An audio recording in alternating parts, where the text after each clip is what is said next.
Hey up everybody and welcome back to the Audio Cycling YouTube channel, where today I'm going to be taking a look at the Tour de Suisse Velogames. This is the final round before the Tour de France, so a good chance to really fine-tune your thinking and see how riders are doing ahead of a tour, and also a chance if, like me, maybe your Criterium de Dauphiné isn't going quite as well as you'd hoped, another chance to select a different team. So I was waiting actually to record this. I was waiting for the Grosso place to finish, which is a good thing I did because it gives a good indication of form, and also there was a crash at the end there. But I'll talk about that as we go through the video. Adam Yates is the most expensive rider at 24 credits. He was a kind of later addition to this competition. He originally wasn't on the start list. I'm not sure about Yates, to be honest. At 24 credits, I realise there's so much climbing in this race, and if he was really in fantastic form, he is going to be, he would probably be a contender for the podium, if not the win. But I don't know, I feel like Yates this year just hasn't quite been the best version of Yates. It doesn't quite seem quite as good as last year. I reckon maybe I could be proven wrong and he could do really well here, but part of me is leaning more towards Almeida, actually. And I think Almeida's got a great shot of finishing on the podium here. I think his TT's better, so immediately on like stage 1, I think that he could be top 5 in that opening TT or prologue or whatever it is, because it's a short one. And I think that just the parcours suits Almeida. It's very consistent gradients, very kind of alpine climbs, and I just think that suits him more than any sort of undulating terrain.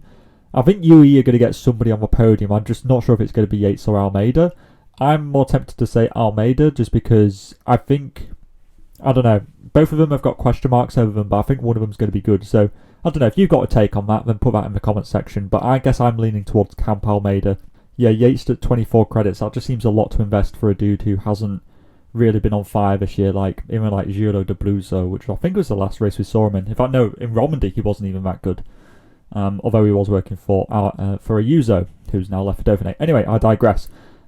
The last year's winner, Skamos Jensen, is 22 credits. Again, I mean, Thibaut Nace did crash in that Grosso place. Maybe Skamos might be a bit of a better choice because he might compete in those more punchy stages 2 and 3, where I think originally Nace was definitely going to be the leader for that. So Skamos, I think, is, he's a good choice. I see no reason why Skamos won't be like a good scorer. It's just in terms of like maximal efficiency, is he going to be the best? I just think that his high price at 22 makes him less likely to be that, but I think he's still a good choice. As a matter of fact, you could literally pick pretty much any of these riders down to Carapaz, and they're all good picks in one way or another. It's just whether one's slightly better than another. Felix Gall, again, another late addition to this start list. And, I mean, Gall, he was the revelation of this race last year. He was 8 credits last year, finished 8th in GC, went to do a great Tour de France.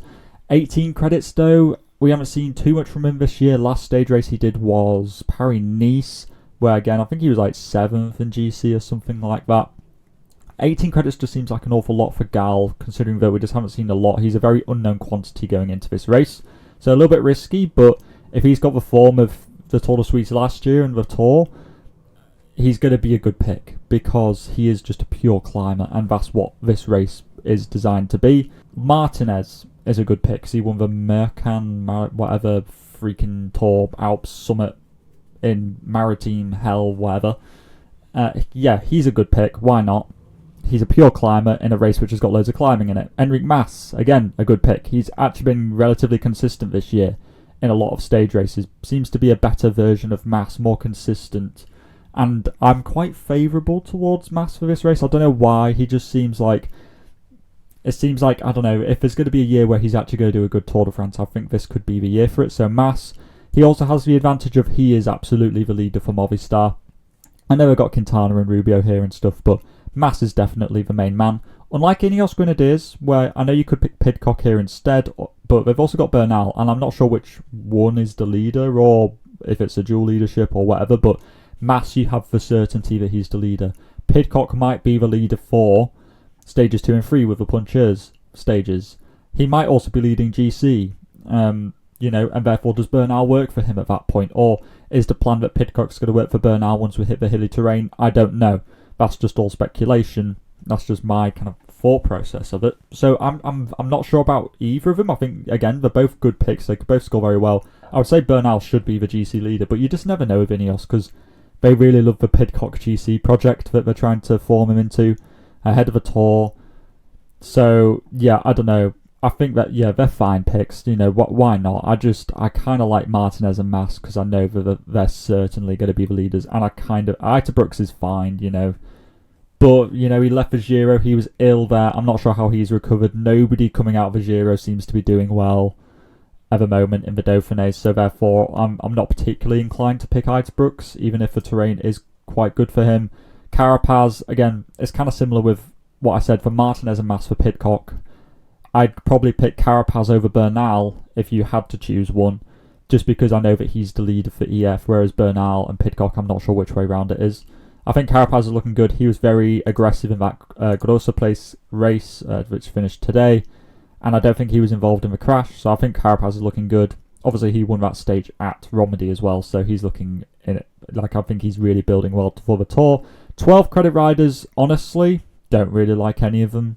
Kelderman, maybe you could make an argument for if Ita Brooks isn't going too well coming off of a Giro. Maybe Kelderman is going to be the leader for GC if Ita Brooks drops out of GC, not out of a race, just drops too much time. I wouldn't be picking DeLee. I wouldn't be picking any sprinter, to be honest, in this race. Caruso, again, too risky. I don't know what to make of him out of the Giro. Hershey is only going to be good for 2 stages 2 and 3.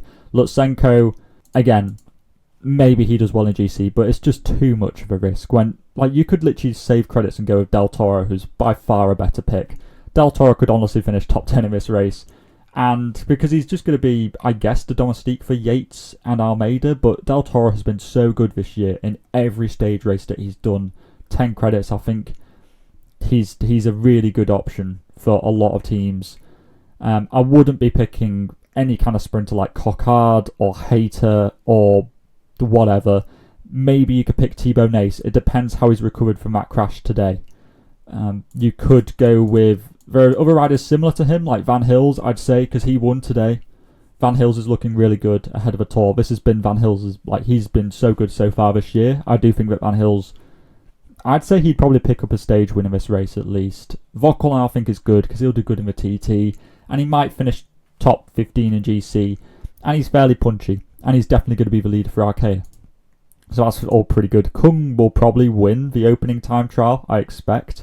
And then you got a load of maybes like Higuita, Izaguirre. Only's had about 3 broken collarbones this year. Valentin Padapento coming off a Giro, so I'm wary of that. Wout Poels, Bahrain say they're not really going for GC. I don't really know what they're doing in this race. They're just trying to they're trying to win the highest mountain pass point because that's named after Gino Maida now, the prize for that, which is a sweet touch, I must admit. They're trying to win that, but yeah, I don't really know other than that what they're trying to do. Again, Vandenberg and stuff, I'd just be staying away from those guys, to be honest with you. 8 credit riders, again, very similarly. You got your guys like Ackerman, Demar, Cavendish. Do not pick those guys. Matthews, Lund Andresen, I just don't think they're worth it. I'd be picking the semi-GC options here, so I'd be picking Buchmann. I think he's looking really good. He'll be the leader for GC, I expect, for Bora. And considering that he's not been picked for the Tour, he seems to just be a man fueled with vendetta and hatred and spite at the moment. So I think that Buchmann will probably be a top 10 candidate, actually. I think 8 credits is quite good value for him. Bennett was the best placed Israel Premier Tech rider in that race, which Lenny Martinez won, so I quite like that as well. Patrick Conrad occasionally pulls out a decent GC performance. Maybe this could be the one in the year that he does. And then, other than him, Stephen Williams, actually, for those stages 2 and 3 could be very good. I don't know who Vismalee's bike will be riding for, but I expect that Varda and Valter won't be riders. Don't pick Jordi Meus. Please don't. He's just not making the climb, guys. Bettiol was actually second today. He would be an okay pick. So pick either a puncher or a semi-GC option as your 8 credit rider. 6 credit riders, there's one which I really like the look of, and I'm sure those of you who play Velogames a lot, which I think is a lot of you who watch these videos, I'm sure you'll already know who I'm talking about, but we'll get to him in a minute. Let's talk about some of these other ones first.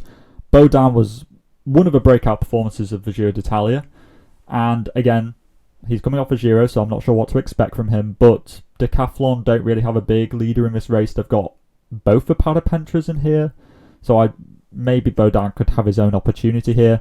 Bissiger could win the opening TT, but he hasn't been that great in TTs, despite the fact that it's like his speciality, so I don't know what to make of that, but if you want somebody just for the opening TT, go with Bissiger. Kristen, I like, but he is about 5th in command for this UAE Team Emirates team, so a lot's going to have to go wrong for his leaders for him to get any opportunity for himself.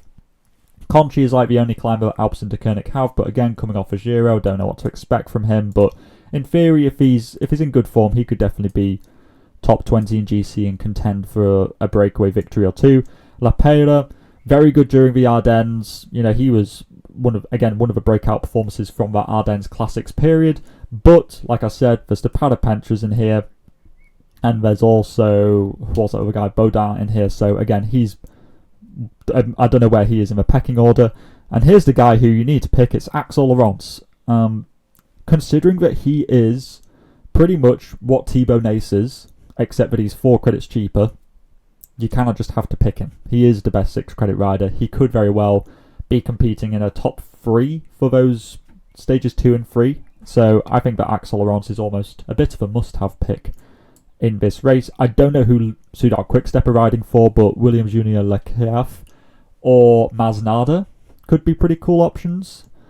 Considering that, yeah, there's no Remco here, there's no anybody here, so I don't really know who they're riding for. So one of those could be decent. Pasqualon is apparently sprinting for Bahrain in the sprints which don't exist. Riccatello I like.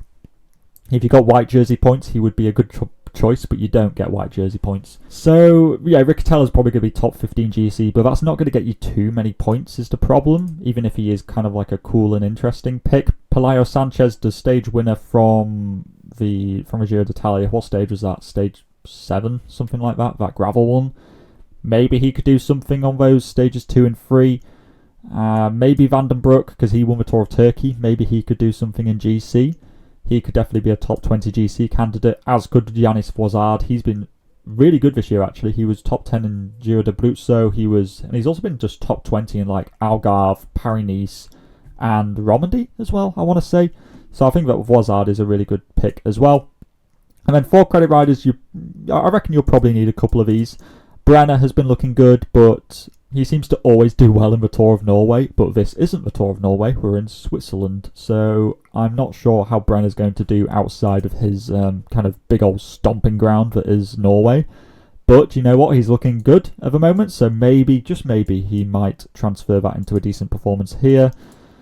And other than him, I quite like Johan Pryce Peterson just for the opening prologue, and that's it. Maybe he gets you 60 points and that's all you get, but you know what, that's not too bad. Brandon Rivera-Smith has actually been sneakily quite good in GC in a couple of races, and I think at 4 credits that's pretty low risk, considering that Ineos don't have that many like climbers in this race. Like they've got Pidcock and Bernal. I expect Brandon Rivera-Smith to maybe de facto finish relatively high up in GC as their kind of last mountain support. Steimler's good over a prologue as well, so therefore he has to be thrown into the mix for that opening TT. And honestly, that's about it. You've got quite a few of those. You could go for any one of the Switzerland team to get into the breakaway, or you could find somebody else. If you do, put it in the comment section down below. This is my team at the moment. Almeida, Martinez, Mas, Carapaz, Del Toro, George Bennett, Axel Laurence, Pryce Peterson, and Brandon Rivera-Smith. I did have Riccatello in here, and then I had Bernal in here instead. So the team did previously look like that, but I decided that Riccatello wasn't worth it, so I wasn't sure what to do with those 2 points. If I take him down to Pryce Peterson, then I could either upgrade maybe George Bennett to a 10, so I could put in Van Hills and go with that, or I could go with a 16 credit rider in Mass, I guess, and then take Van Hills off and go with an 8 credit rider who, it might be Bennett, Bettiol, Buckman, Adria, one of those types of riders. So yeah, this video is probably quite long, so let me know what you're thinking in the comment section down below. I am going on holiday tomorrow, so I might be responding to you on my personal account rather than the Audi Cycling account in the comment section. So don't be put off if you just get some random person commenting back to you. But yeah, let me know what you're thinking in terms of your teams in the comment section down below. And all that is left to say is to stay safe out there, and I will see you in the next video. Salut!